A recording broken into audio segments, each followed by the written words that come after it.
¿Qué tal? Muy buenas a todas y a todos. Bienvenidos a un nuevo vídeo de este canal. En el vídeo de hoy vamos a hablar sobre Montesquieu, que es uno de los autores más importantes de la historia de la filosofía francesa y también uno de los máximos representantes del fenómeno de la Ilustración, un tipo que nace en el año 1689 y morirá en el año 1755, viviendo, por lo tanto, pocas décadas antes, ¿no?, de todo lo que fue posteriormente la Revolución Francesa y todo lo que sucedió después. Montesquieu es un autor que es fundamental, sobre todo por toda la teoría que desarrolló acerca de la construcción de lo que entendemos a día de hoy como Estado liberal, como democracia liberal. Montesquieu fue un tipo que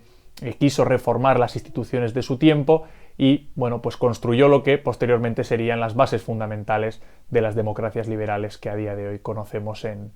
muchas partes del mundo, ¿no? En términos de su biografía, ¿no?, y de su persona, Montesquieu era un varón, ¿no?, que pertenecía a lo que se conoce como la nobleza de toga, ¿no?, es decir, esa nobleza que se hace fuerte a partir de la Edad Moderna, a partir del siglo XVI y que tiene que ver con el desarrollo y crecimiento de una serie de profesiones de carácter burgués o de carácter liberal, ¿no?, que se harían muy fuertes en el siglo XVIII, en el siglo XVII, concretamente en Francia, diferenciándose por lo tanto de esa aristocracia más medieval, ¿no?, y más antigua, conocida como la nobleza de espada, ¿no?, con sus grandes castillos medievales. De alguna manera Montesquieu pertenecía, ¿no?, a una élite más intelectual y más reformista, ¿no?, que se estaba poco a poco enriqueciendo y convirtiendo, digamos, en la clase social dominante dentro de Francia, ¿no? En ese sentido, Montesquieu elaborará una serie de libros y una serie de obras que han pasado a la historia, digamos, como fundamentales dentro de la historia de la teoría política, como son las cartas persas, ¿no?, ese curioso escrito medio satírico, ¿no?, donde se describe la sociedad de su tiempo. Por otra parte, otros libros más de carácter histórico, como son las consideraciones sobre el desarrollo y la decadencia del Imperio Romano, pero sobre todo su obra fundamental pues es El espíritu de las leyes, ¿no?, que es ahí donde se recoge y donde se explica pues prácticamente todos los elementos de la teoría política de Montesquieu que son populares, ¿no? Y en ese sentido, pues esta obra del espíritu de las leyes es un tratado de teoría política o de sociología política donde se reflexiona, ¿no?, por medio de un análisis comparado sobre la manera en la que se configuran las leyes, ¿no? Es decir, es un libro que es muy rico en contenido porque Montesquieu fue un tipo que viajó mucho y que conoció y estudió las diferentes, tipos de gobierno y las diferentes culturas políticas de cada una de las naciones, y esto le permitió pues desarrollar un trabajo descriptivo muy importante, pero que también tenía pues esta voluntad de reflexionar, ¿no?, sobre cómo se construyen o cómo se deben articular las leyes, ¿no? Y aquí es donde aparece pues uno de los elementos más originales de su pensamiento, ¿no?, que es precisamente lo que da nombre, ¿no?, a su libro, que es el espíritu de las leyes. Según Montesquieu, no hay un conjunto de leyes que puedan ser aplicadas a todos los lugares del mundo y a todos los países y que tengan la misma eficacia, porque las leyes, ¿no?, según este autor, tienen que estar sujetas, ¿no?, al espíritu, ¿no?, a lo que hoy llamaríamos la cultura política o las características que conforman, la identidad de una nación, ¿no? Es decir, según Montesquieu, para elaborar todas las leyes y las constituciones de los diferentes países es preciso tener en cuenta características como el clima, como el tipo de comercio, como la extensión y el tamaño del país, como de alguna manera su religión, sus tradiciones, ¿no?, la manera en la que se articula económicamente y cuáles son sus fuentes de riqueza, etcétera, etcétera, ¿no? Por lo tanto, esto siempre ha sido muy objeto de debate, ¿no?, hasta el punto de que el propio Montesquieu hizo afirmaciones tan tajantes, ¿no?, y categóricas como que los estados protestantes pues tendían más a la república, los estados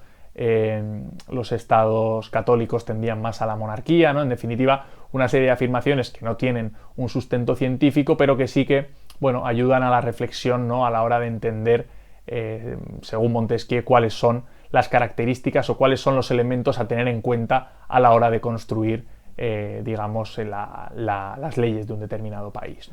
Y por lo tanto, pues Montesquieu planteará que el objetivo fundamental de esas leyes tiene que ser, de alguna manera, pues garantizar el equilibrio entre el poder público y el poder privado, ¿no?, garantizar la separación entre la dimensión privada, como puede ser la religión, y la dimensión pública, que es gobernada por el Estado, con el objetivo fundamental, ¿no? Y esta será, digamos, la preocupación central dentro del pensamiento de Montesquieu, que es evitar el despotismo, ¿no? La obsesión que tendrá Montesquieu a lo largo de toda su obra y de todo su pensamiento político es cómo construir un Estado, ¿no?, que esté lo suficientemente equilibrado como para que no exista un déspota que actúe libremente, ¿no? Bueno, este es uno de los elementos más típicos, ¿no?, de la filosofía del siglo XVIII y del siglo XVII. Ya lo veíamos en autores como John Locke o como muchos otros, que tienen la preocupación de cómo construir un Estado que esté equilibrado, que esté, digamos, de alguna manera sujeto constantemente a otros contrapoderes que limiten el poder absoluto de un monarca, ¿no? Y aquí también, de la misma manera que hacía Aristóteles, Montesquieu divide entre gobiernos positivos y gobiernos negativos, donde dentro de los positivos incluye indistintamente la monarquía o la república, entendiendo que cualquiera de estas dos formas de gobierno pueden ser razonables si tienen una serie de garantías y una serie de poderes intermedios y de equilibrios que de alguna manera la hagan más eficaz, como puede ser la existencia de una nobleza fuerte, ¿no?, como era el caso de la Francia de su época, donde la nobleza era un importante contrapoder para la arbitrariedad del monarca. Por otra parte, el poder del clero, el poder del parlamento, que había sido tan importante en Inglaterra en ese sentido. Por lo tanto, bueno, pues planteará que tanto la monarquía, sobre todo una monarquía constitucional y sujeta al parlamento y a las leyes, como la república, pueden ser regímenes políticos razonables. Sin embargo, lo que no sería aceptable ni razonable para Montesquieu sería lo que él llama los regímenes despóticos, ¿no? Es decir, estos regímenes donde, además, describe de una manera muy clara, ¿no?, cómo son los déspotas, gente despreocupada, mediocre, que actúa bajo el terror, ¿no?, y que de alguna manera no tiene ninguna voluntad de garantizar el bienestar ni la seguridad de sus súbditos, ¿no? Por lo tanto, aquí vemos, ¿no?, cómo la obsesión o cómo el objetivo fundamental es construir, o de qué manera se articula todo un Estado que tenga como objetivo fundamental garantizar, ¿no?, la propiedad, la libertad y el desarrollo del individuo, y que no caiga, digamos, en las manos del despotismo, ¿no? Y para ello, pues, construirá, ¿no?, o desarrollará toda una teoría de la separación de poderes, que probablemente sea el elemento más típico, ¿no?, o más característico del pensamiento político de Montesquieu, haciendo esa diferenciación que ya autores como John Locke habían, digamos, empezado a realizar, ¿no?, esa división entre el poder legislativo, el poder ejecutivo y el poder judicial, ¿no? La gran originalidad o la gran novedad dentro del pensamiento de Montesquieu es precisamente incluir el poder judicial como un poder autónomo que sea capaz de juzgar, ¿no?, y de castigar tanto al poder legislativo como al poder ejecutivo, como por supuesto al resto de ciudadanos que conforman la nación, ¿no? Y en ese sentido, pues esa independencia del poder judicial sí que construye o sí que constituye la separación de poderes plena, ¿no?, que a día de hoy en principio buscan todas las democracias liberales, ¿no?, y que de hecho pues todavía hoy uno de los indicadores más relevantes que se utiliza para determinar la calidad de la democracia es cuánto grado de separación de poderes existe dentro de cada uno de los estados, ¿no? Y como vemos, pues esto es un elemento que está presente en Montesquieu, donde describe pues el poder legislativo como el que tiene la capacidad de dictar las leyes y derogarlas. Por otra parte, el ejecutivo, pues de aplicar estas leyes, de declarar la guerra, ¿no?, y de hacer cumplir la legalidad existente. Y por último, el poder judicial, que de alguna manera se encarga puramente de la función judicial de juzgar y castigar los diferentes elementos que existan dentro de estas sociedades, ¿no? Por lo tanto, pues bueno, aquí vemos la importancia que tuvo Montesquieu, ¿no?, en la constitución y en la creación de un Estado liberal más o menos equilibrado, donde ya no existan los poderes arbitrarios de los monarcas que tanto habían defendido autores como Hobbes o como muchos otros. A Montesquieu hay que situarlo como un autor reformista, como un autor moderado, ¿no? Muchas veces se quiere asociar a Montesquieu como uno de los responsables de la Revolución Francesa y de todos los excesos que pudo haber en ella, pero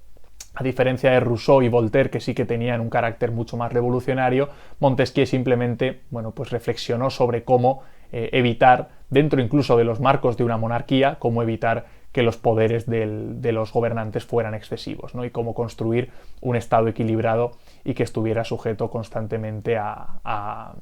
los contrapoderes que puedan hacer más eficaz la labor de gobierno, ¿no? Por lo tanto, pues bueno, también fueron muy importantes sus teorías para la construcción del Estado norteamericano, una vez que se independizaron de la corona británica. Por lo tanto, pues, como digo, Montesquieu es un autor que ha pasado a la historia por ser uno de los referentes y uno de los fundadores de lo que entendemos que es la democracia liberal, ¿no? Así que nada, si os ha gustado el vídeo, pues pasárselo a vuestra gente, suscribiros al canal, darle me gusta y todas estas cosas propias del YouTube. Así que nada, nos vemos en los próximos vídeos. Un saludo.